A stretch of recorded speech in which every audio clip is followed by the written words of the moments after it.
मैं घर से बाहर आई तो सख्त परेशानी में मुब्तला थी, क्योंकि आज मुझे अपने कपड़े लाजमी सिलवाने थे। मैंने अपनी सहेली की शादी में शिरकत करने के लिए नए कपड़े खरीदे थे, मगर कोई दर्जी फारिग नहीं था। मैं बाजार में आई ताकि कोई नया दर्जी ढूंढकर उसी से कपड़े सिलवा सकूं। अमूमन मैं अच्छी दुकानों से कपड़े बनवाती थी, मगर आज चूंकि मजबूरी थी, एक आम सी खस्ता हाल दुकान में चली गई। इस दुकान में एक 30 साला टेलर बैठा अपने कपड़े सिलाई करने में मसरूफ था। दुकान में और कोई लड़का नहीं था, जिससे मालूम होता था कि इस पर काम का काफी बोझ होगा।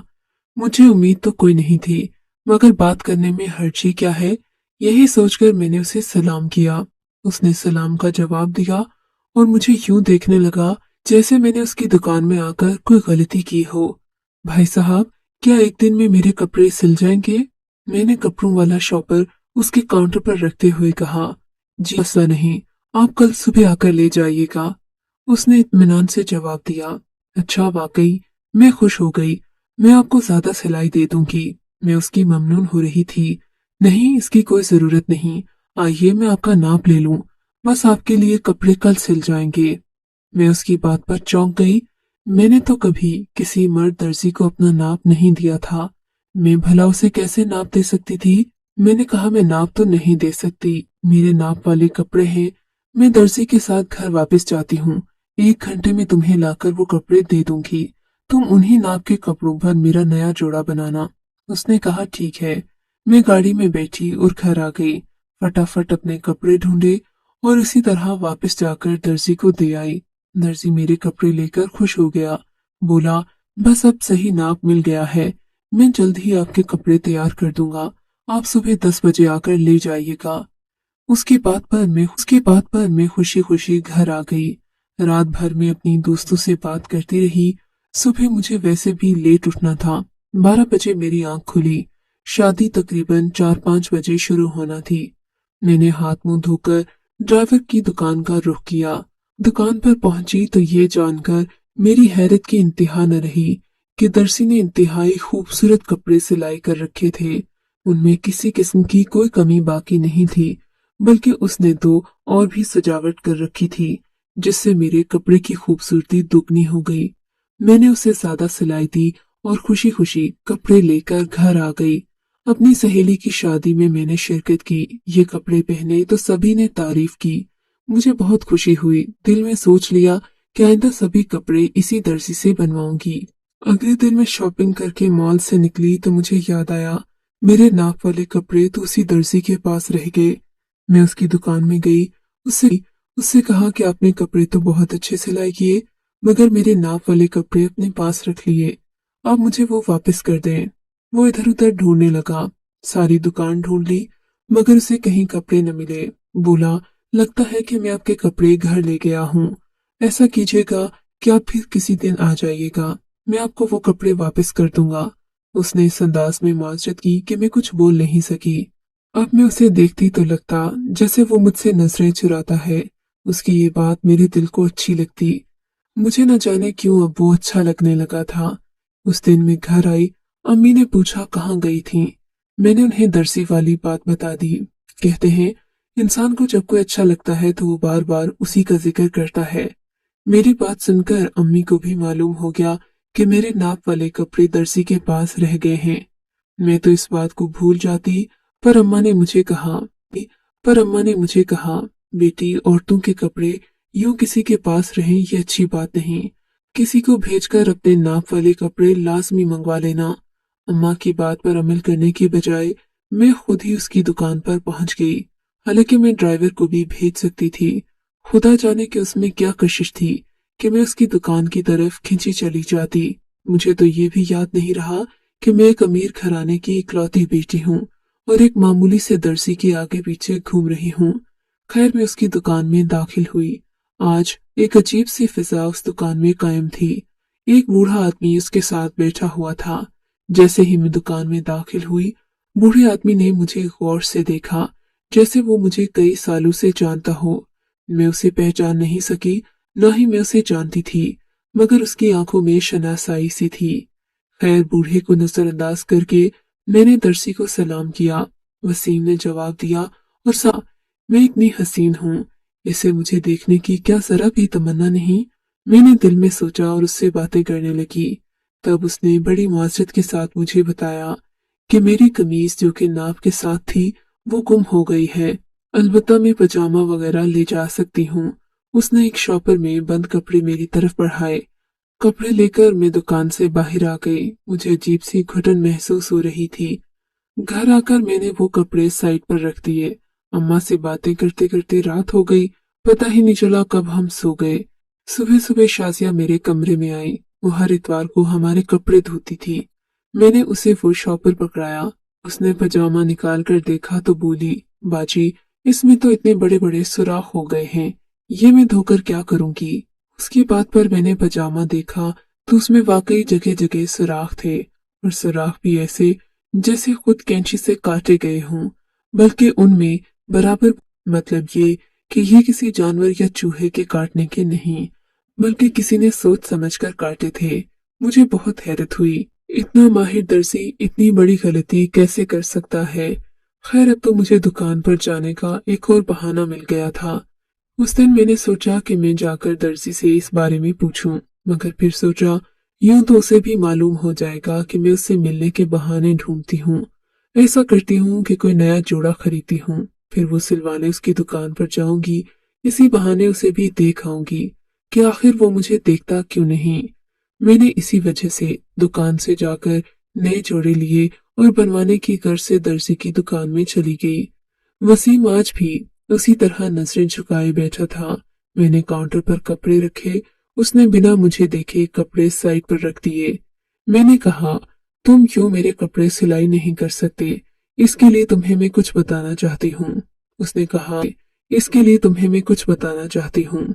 उसने कहा, आप मुझे बताएं, मैं सुन रहा हूँ। मैं चाहती थी कि वो मुझे देखकर बात करे, मगर वो यूं नजरें झुकाए खड़ा था जैसे वो मेरे दिल से इज्जत करता हो। उसके इस रवैये पर मुझे हैरत भी हुई और दिलचस्पी भी। रफ्ता रफ्ता वसीम के लिए मेरी पसंदीदगी बढ़ती गई। अब मैं अक्सर उसकी दुकान के चक्कर लगाने लगी। हालांकि मेरा सूट 5 दिन के बाद तैयार होना था, मगर मैं 2 दिन बाद ही आ गई। वसीम को भी शायद अंदाजा हो गया था कि अब मैं उसे पसंद करने लगी हूँ। मैंने अपने माँ बाप को उसके बारे में कुछ भी नहीं बताया था, मगर सच तो ये है कि मैं उसे जीवन साथी के रूप में देखना चाहती थी। घर में किसी को बताने की बजाय मैंने सबसे पहले अपनी सहेली कायरा को बताया। कायरा मेरी बहुत अच्छी दोस्त थी। मेरी बात पर वो भी बहुत खुश हुई। कहने लगी, ये तो बड़ी अलग कहानी लगती है, लेकिन पहले मैं उस टेलर से मिली। मैं खुशी खुशी उसे वसीम से मिलवाने उसकी दुकान पर ले गई। उसे देखते ही कायरा का दिमाग घूम गया। वापस गाड़ी में आकर बैठ गई। मुझे अच्छी खासी सुना दी। बोली, ये तो न अकल का न शक्ल का। मैं तो समझी थी कि बड़ा खूबरू है, मगर इसका न कद न काठ न सेहत है। तुम्हें इसमें आखिर ऐसा नजर क्या आ गया? बस इसलिए कि ये नजरें झुकाए रहता है? क्या तुम इस बात पर किसी से भी शादी कर लोगी? कायरा की बातें मुझे बहुत बुरी लगी। मैंने उसे कहा तो कुछ नहीं, मगर उसने मेरी मोहब्बत को यूं धुतकारा तो मुझे अच्छा नहीं लगा। मैंने दिल में सोच लिया कि मैं अब वसीम से ही शादी करूंगी, चाहे इसके लिए मुझे पूरी दुनिया की मुखालिफत क्यों ना मोल लेना पड़े। माँ बाप से बात करने से पहले मैंने वसीम से कहा, मैं तुमसे मिलना चाहती हूँ। उसने सादगी से जवाब दिया, बाजी, आप रोजाना ही तो दुकान पर आ जाती हैं, फिर मिलने की क्या जरूरत है? मैंने उसे डांट दिया, मुझे क्या जरूरत है? मैंने उसे डांट दिया, मुझे बाजी मत कहो। और दूसरी बात ये कि मैं इस दुकान में नहीं, तुमसे बाहर मिलना चाहती हूँ। खैर, मुख्तसरन ये कि वो एक होटल में मुझसे मिलने पर राजी हो गया। शाम को मुकर्ररा वक्त पर हम दोनों पहुंच गए। वसीम बहुत खूबसूरत लग रहा था। मैं उसके साथ टेबल पर बैठी थी। हर कोई हमें गौर से देख रहा था। ऐसा लगता था जैसे लोग हमारी जोड़ी में बहुत दिलचस्पी रखते हों। मैं भी वसीम को देख देख कर सदके वारी जाती, और वो इस माहौल में आकर काफी हैरान और खुश हो रहा था। खाने का बिल मैंने अदा किया। खाना खाने के बाद मैंने वसीम से कहा, मैं तुमसे शादी करना चाहती हूँ। मेरे दिल में और कोई बात नहीं सिवाय इसके कि मैं तुमसे बेपनाह मोहब्बत करने लगी हूँ। मेरी बात सुनकर वसीम की बातें खिल गईं। उसे तो मेरी बात पर यकीन नहीं आया। बोला, कहीं मैं कोई ख्वाब तो नहीं देख रहा। मैंने चुटकी काटी, हकीकत में एक हसीन लड़की के मियाँ बनने वाले हो। इस बात पर वो भी हंसने लगा। यूं मैंने उससे शादी की बात कर ली, मगर अब मसला मेरे घर वालों का था। भला वो मुझ करोड़ों की जायदाद वाली लड़की को एक दर्जी के साथ क्यों कर ब्याहते। मैं भी ये बात अपने माँ बाप से करने का फिलहाल सोच भी नहीं सकती थी। मैंने सोचा कि पहले अम्मा को एतमाद में लूंगी, जब वो मेरी बात को समझ जाएंगी तो खुद ही अब्बा को बता देंगी। उन दिनों मैंने परेशान रहने का नाटक करना शुरू कर दिया। मैं हर वक्त बिखरे बिखरे बालों और बेतुकी बातों की वजह से अम्मा की तवज्जो का मरकज बन गई थी। अम्मा मुझे पैसे देती, कहती बेटी जाओ जाकर शॉपिंग करो, मगर मैं तो कुछ और ही चाहती थी। एक दिन अम्मा ने अपनी गोद में मेरा सर रखकर पूछा, बताओ बेटी तुम क्यों परेशान हो, लगता है तुम्हें कोई अंदरूनी परेशानी है। तब मैंने अम्मा के सामने अपना दिल खोलकर रख दिया और कहा, अम्मा मैं आप लोगों से इस वसीम से शादी की बात नहीं कर सकती। मैं जानती हूँ आप लोग मना कर देंगे, यूं ही घुट घुट कर मर जाऊंगी, मगर आपसे कुछ न कहूंगी। मेरी बात पर अम्मा का दिल पिघल गया। बोली, हमारा सब कुछ तेरा ही तो है, अगर तुझे कोई पसंद है तो हम तेरी शादी उसी के साथ करेंगे और फिर उसे कारोबार सेट कर देंगे ताकि वो भी अपनी जिंदगी में हमारे मयार के मुताबिक जी सके। अम्मा की बातें सुनकर मैं तो खिल उठी। मैंने फौरन जाकर वसीम को इत्तला कर दी कि अम्मा अब्बा इस शादी पर मान गए हैं। मगर शाम को जब अब्बा आए तो अम्मा ने उनसे इस सिलसिले में बात की। अब्बा ये बात सुनते ही जैसे गुस्से से भड़क उठे। उनका ये रूप मैंने इससे पहले कभी नहीं देखा था, शायद खुद अम्मी ने भी नहीं देखा था। वो इस कदर परेशान हुई कि मैं देखती ही रह गई। अब्बा का चेहरा गुस्से से, तुम अपनी जिंदगी का इतना बड़ा फैसला अपने बाप से पूछे बगैर कर दो। अब्बा मुझे डांटने लगे, हालांकि मैं उनकी इकलौती बेटी थी। अब्बा का गुस्सा देखकर मैं रोने लगी। समझ नहीं आता था कि मैं क्या करूं, कहाँ जाऊं। ये बात इतनी जल्दी अब्बा को बता दी कि इन्होंने मेरा रिश्ता तलाश करना शुरू कर दिया। बोले, तुमने मेरी आजादी का गलत फायदा उठाया है। मैंने तुम्हें इसलिए ये आजादी नहीं दी कि तुम एक मामूली दर्जी के साथ शादी करने की जिद करो। लड़की कोरे कागज की तरह होती है, एक बार तुम्हारी शादी इस भिखारी से हो गई, उसके बाद कोई तुम्हें मुंह लगाना पसंद नहीं करेगा। फिर मेरी दौलत भी किसी काम न आएगी, तुम्हें अच्छा शौहर जिंदगी भर न मिलेगा। तुम्हारा ये फैसला तुम्हारी जिंदगी को तारीक कर देगा और मैं ऐसा नहीं करने दूंगा। अब्बा की बातें सुनकर मैं मायूस हो गई। मैं वसीम से गहरी मोहब्बत करने लगी थी। मैं उसे किसी सूरत में खोना नहीं चाहती थी। मैंने अब्बा की मिन्नतें शुरू कर दी, मगर अब्बा पर मेरी किसी बात का असर नहीं हुआ। इन्होंने साफ कह दिया कि तुम्हारी शादी वाजिद अंकल के बेटे नासिर के साथ होगी और तकरीबन 6 महीने के बाद तुम्हारी रुखसती होगी। अब्बा ने अभी तक मेरा रिश्ता शायद वाजिद अंकल से कहकर पक्का भी कर दिया था। बस बड़ों के दरमियान बात हो गई थी, रस्में बाकी थीं। इस बात से जब मैं आगाह हुई तो मेरे तो जैसे रूह पर कांटे पड़ने लगे। मैंने सोच लिया कि मैं अब वसीम को हासिल करके रहूंगी। अपने अब्बा की बात मरकर भी न मानूंगी। हमने तो जीने मरने की कस्में साथ खाई थीं, अब मैं उसे कैसे छोड़ सकती थी। तब मैंने एक दिन अपने माँ बाप के नाम एक खत लिखा और घर से निकल गई। मैंने घर से मुख्तसर सामान उठाया और कुछ रकम के साथ अपने घर से निकली। ये तकरीबन शाम के 6 बजे थे। मेरा ख्याल था कि अम्मा अब्बा मुझे इतनी जल्दी नहीं ढूंढेंगे। वैसे भी मैं रात के 11-12 बजे तक घर से बाहर रहती। अम्मा अब्बा मुझसे कभी कोई सवाल नहीं करते थे। उस दिन तो महज 6 बजे थे। 6 बजे के करीब जब मैं वसीम की दुकान के पास पहुंची तो वहां लोगों का हुजूम देखा। ये देखकर मैं डर गई। खुदा न खास्ता मेरे वसीम को कुछ हो न गया हो, कपड़े सिलाई करते हाथ न कट गया हो। मेरे दिल में तरह तरह के सवाल आने लगे। मगर फिर जब देखा तो लोग वसीम को घसीटते हुए ले जा रहे थे। ये कोई आम लोग नहीं थे, बल्कि वर्दी में मलबूस पुलिस वाले थे। इन लोगों ने वसीम को घसीटकर पुलिस मोबाइल में बिठाया और थाने ले गए। मैं चीखती चिल्लाती रह गई, मगर किसी ने मेरी एक न सुनी। मैं समझ गई कि ये सब मेरे बाबा का किया धरा है। वो भला कब चाहते थे कि मैं वसीम की हो जाऊं, इसीलिए झूठे इल्जाम में इन्होंने वसीम को पुलिस के हवाले कर दिया होगा। मगर मैं भी अपनी धुन की पक्के ने गाड़ी करवाई और फौरन थाने पहुंच गई। मैं जानती थी कि वसीम का कोई कसूर नहीं है। अगर एक मामूली वकील भी इस केस को देखता तो वसीम की जमानत हो जाती। मैं थाने पहुंची। मैंने वसीम से मिलने की ख्वाहिश का इजहार किया तो पुलिस वालों ने मुझे अजीब नजरों से देखा। फिर मुझे उससे मिलने की इजाजत दे दी। वो मेरे बारे में न जाने क्या क्या बातें कर रहे थे। उनकी हंसी सब कुछ बता रही थी। मैं वसीम से मिलने पहुंची तो वो वाकई परेशान लग रहा था। मेरे सामने हाथ जोड़कर रोने लगा। बोला, तुम मेरी इस गलती की वजह से मुझे छोड़ मत देना।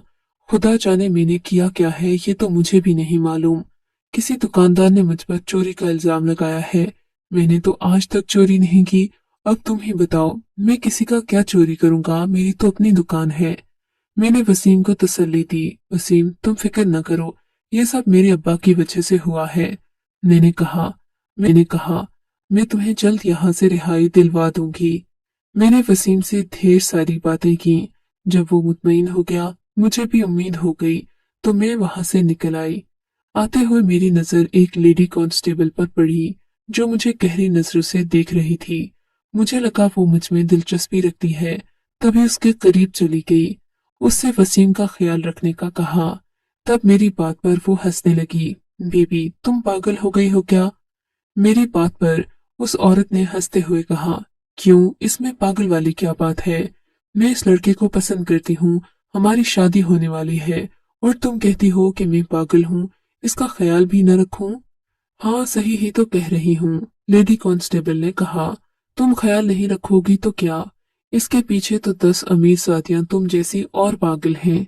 ये तो सभी को उल्लू बना रहा है, और तुम लोग अपने माँ बाप की दौलत इस पर लुटाती रहती हो। उसके बाद दिमाग घूम गया। ये तुम कैसी बातें कर रही हो? मैंने गुस्से से कहा, अगर यकीन नहीं तो किसी से भी पूछ लो।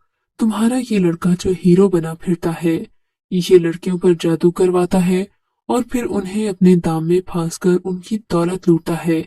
इसके साथ एक ढोंगी पीर भी होता है, उसको भी हम कई बार जेल में बंद कर चुके हैं, मगर फिर कोई न कोई उसे छुड़ा कर ले जाता है। हमारे पास ऐसा कोई कानून नहीं कि ऐसे नासिरबाजों को पक्की सजा दे सके, क्योंकि कोई न कोई इनकी जमानत करवा जाता है।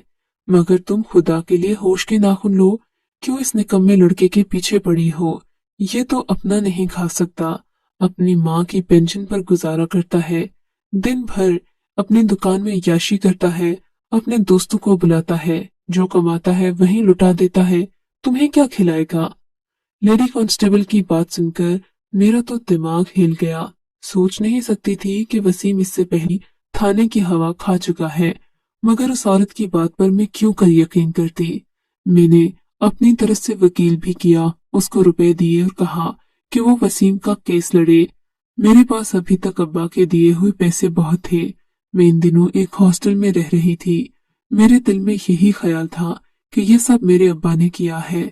लेकिन जब वकील ने खुद तफ्तीश की तो पता चला कि वाकई वसीम इससे पहले भी कई बार जेल में रह चुका है। इस बात पर मुझे जोरदार धचका लगा। मैं किस मोहब्बत के पीछे पागल हो रही थी। 6 महीनों में अपने अब्बा की छत के बगैर रहकर मुझे इसका भी अंदाजा हो गया था। और वसीम, जो मेरे सामने नाटक करके हमेशा मुझसे पैसे लेता, कुछ कुछ सच अपने मुंह से भी उगल चुका था। मैंने इस बात पर अल्लाह का शुक्र अदा किया कि मैं गलत इंसान के साथ रिश्ता बांधने से बच गई। उस दिन मैं वापस वालिदैन के घर गई तो बता नहीं सकती कि मैं किस कदर शर्मिंदा थी, मगर ये अम्मा अब्बा की मेहरबानी कि इन्होंने मुझे फिर भी कबूल कर लिया। अलबत्ता अब्बा भी मुझसे नाराज हैं, मगर मैं जानती हूँ वो मुझसे बेपनाह मोहब्बत करते हैं, मुझसे ज्यादा देर नाराज नहीं रह पाएंगे।